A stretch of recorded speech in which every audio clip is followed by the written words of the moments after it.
సామెతల గ్రంథము 3వ అధ్యాయము 10వ వచనం. అప్పుడు నీ కొట్లలో ధాన్యము సమృద్ధిగా ఉండును, నీ గానుగలలో నుండి కొత్త ద్రాక్ష రసము పైకి పొర్లిపారును.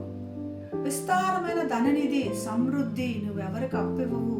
నీకు అధికమైన ఆకాశ వాక్యులు విప్పే పట్టజాలమైన అధికమైన ఆశీర్వాదాలు నీకు వస్తాయి అని దేవుడు చెప్తున్నాడు.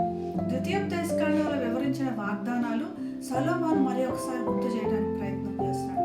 ఈ సృష్టి చేసిన దేవుడు అందరికీ సమకూర్చి ఇచ్చాడు, కానీ అందులో శ్రేష్టమైన ఫలాలు మనం పొందుకోవాలి, అందరికంటే ఎక్కువైన ఫలాలు పొందుకోవాలి, విస్తారంగా పొందుకోవాలి అంటే ఆయన మీద విశ్వాసం ఉంచాలి. ఆయన మీద విశ్వాసం ఉంచి పొందుకున్న వాళ్ళని కూడా దేవుడు మనకు చూపిస్తున్నాడు నిదర్శనంగా. మనకు చూస్తే ఇస్సాకు దేవుని మీద విశ్వాసం ఉంచి 100% విత్తనాలు విత్తి 100% కూడా ఫలములు పొందినట్లు మనం చూస్తున్నాం. బైబిల్ గ్రంథంలో రాసిపెట్టింది. యాకోబు కూడా ఒక చేతి కర్రతో బయలుదేరాడు. ఒక్క చేతి కర్ర నుంచి తన ఆస్తి కొలవలేనంతగా తన ఆశీర్వదింపబడ్డాడు.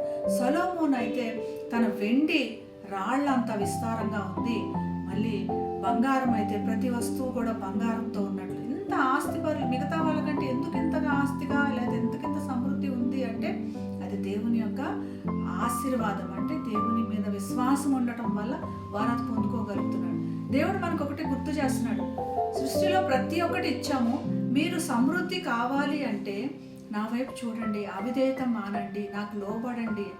మనకి దేవునికి లోబడటం ఈజీ, కానీ మన ఆశీర్వాదాలు మన యొక్క అవిధేయత వల్ల పోగొట్టుకుంటున్నాం. దేవునికి లోబడకుండా ఉంటున్నాం, కానీ ఈ ఆశీర్వాదాలు పొందుకోలేక ఎంతో బాధపడుతున్నాం. మనం ఈరోజు ఇది గ్రహించుకొని దేవుని స్తుతిస్తూ ఆయన ఆశీర్వాదాలు పొందుకుందాం. ప్రార్థన చేద్దాం. పరిశుద్ధుడైన యేసయ్య, ఈ యొక్క గొప్ప ఆశీర్వాదాలు ఇచ్చావు. ఈ దినం నుంచి మేము అధిక సమృద్ధిలోకి, అధిక ధననిధిలోనికి మేము ప్రవేశించడానికి సహాయం చేయండి.